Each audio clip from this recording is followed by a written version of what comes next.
And my job, really, I had a staff of several dozen people.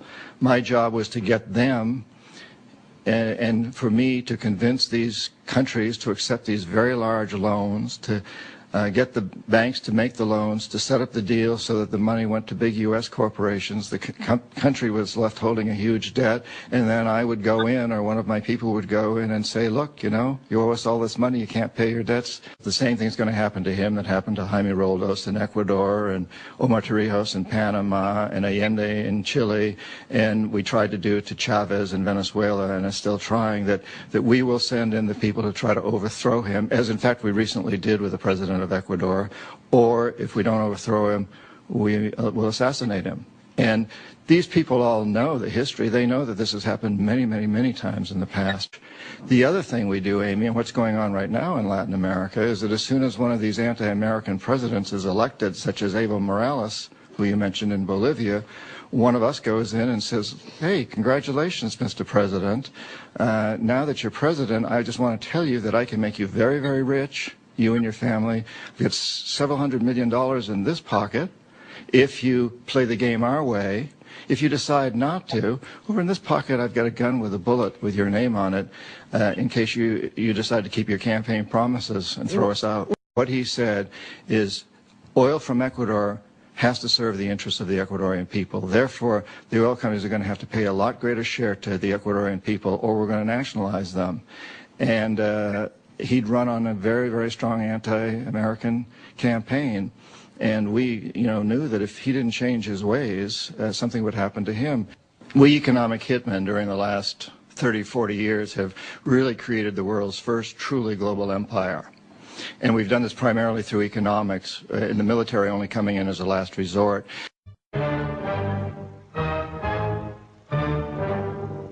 To Basra and all Iraq comes good news with the opening of a new oil field. The pipeline runs across the desert to the Persian Gulf at Fayal. There, tankers load up with the precious fuel the world needs so badly. Yes, it's a big day for Iraq, and there's a feast to celebrate. Sheep stuffed with rice and a host of other good things. But that's only the first of the good things that will come to Iraq, thanks to oil. For the next 12 years, sanctions were the main weapons the US and its allies used against Iraq. Principal among these sanctions was limiting its oil production, causing financial hardship. Literally, Iraq was banned from getting just about anything. And as a result, without the ability to conduct trade, the economy degenerated, drastically throughout the 90s. It should come as no surprise that the dollar is everything. The US dollar is the world's major currency. It accounts for approximately 2/3 of all the world's exchange reserves. Half the world's exports are done in dollars. All International Monetary Fund loans are made in dollars. And if you want to buy oil on the international market, the currency is the US dollar. But what would happen if some other currency threatened that position?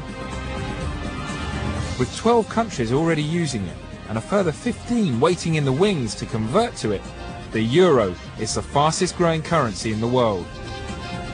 If the euro was to become the new international currency, the US might not take it lying down.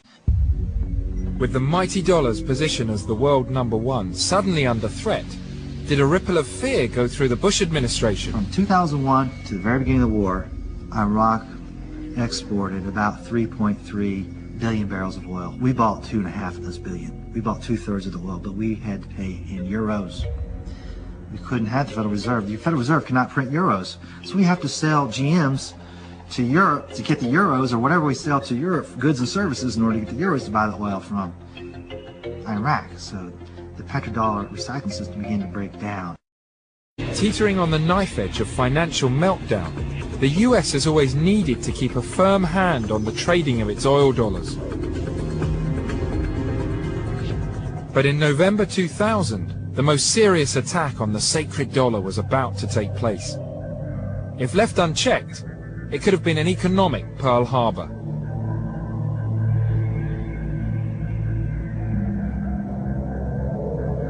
After years of struggling under crippling sanctions, Saddam Hussein decided to use the one WMD that no one had ever looked for or even thought about: the euro.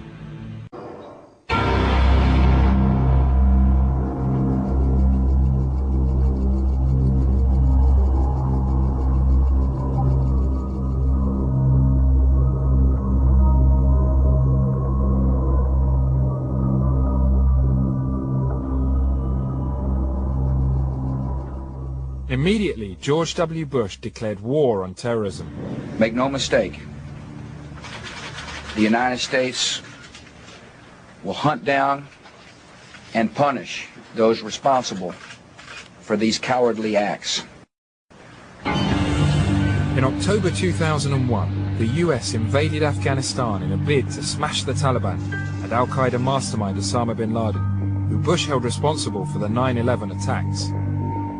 But after months of bitter fighting, bin Laden had still not been captured. So Bush turned his search to an old enemy of his family, Saddam Hussein. The war on terror involves Saddam Hussein because of Al-Qaeda connections, because of his history. He's a danger to the American people, and we got to deal with him. Obviously, they didn't go into Iraq for weapons of mass destruction, for the simple reason that the United States provided Saddam Hussein with all his weapons of mass destruction, or the precursors. So the US knew exactly what was in there. They had to pull the wool over the public's eyes. The US knew, and we know that they knew it, that Iraq had no weapon systems, no unconventional, that is biological, chemical or nuclear weapon systems, nor had they had any probably since 1991 or 1992, because US-led weapons inspectors had carried out more than 9,000 inspections during the 1990s, going everywhere in the country with almost unfettered access. And so the Bush administration knew full well that there was no weapons of mass destruction. All along, the war was just about oil. Every country needs oil to survive. But the US is utterly dependent on this stuff they call black gold. Although it only has 5% of the world's population, the US uses 25% of the world's oil supplies. And now, with oil supplies dwindling, and with countries like China competing for what's left under the ground, US officials think they need to secure and control as much foreign oil as they possibly can. And most of the foreign oil that's under the ground is in the Middle East, in particular Saudi Arabia and its neighbour Iraq. Before the war, Saddam controlled a country with a quarter of the world's oil production, containing more than 115 billion barrels of oil in reserve. Iraq was swimming in oil. It was a tempting target. You know, they can insist that oil had nothing to do with why they went in there, but the fact is they went in very quickly and took over the oil administration, privatized it, which it had been nationalized and is nationalized in most Arabic countries, and locked out French and German and Russian companies and gave all the contracts to British and American companies. By invading Iraq, Bush had seized all of its oil fields. Once they've been updated, production will increase to 3 million barrels a day, twice the 2002 levels. Some estimate that the final production will rise to 6 million barrels a day and threaten to undermine all other oil producers.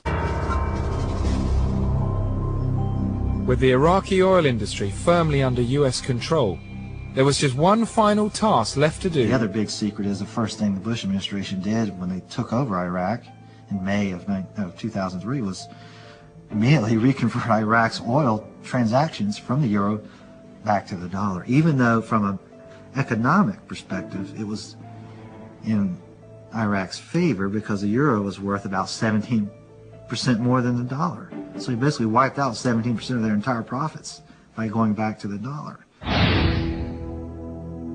While all this was happening, the American public was given very little information about how important oil and the petrodollars were to the US.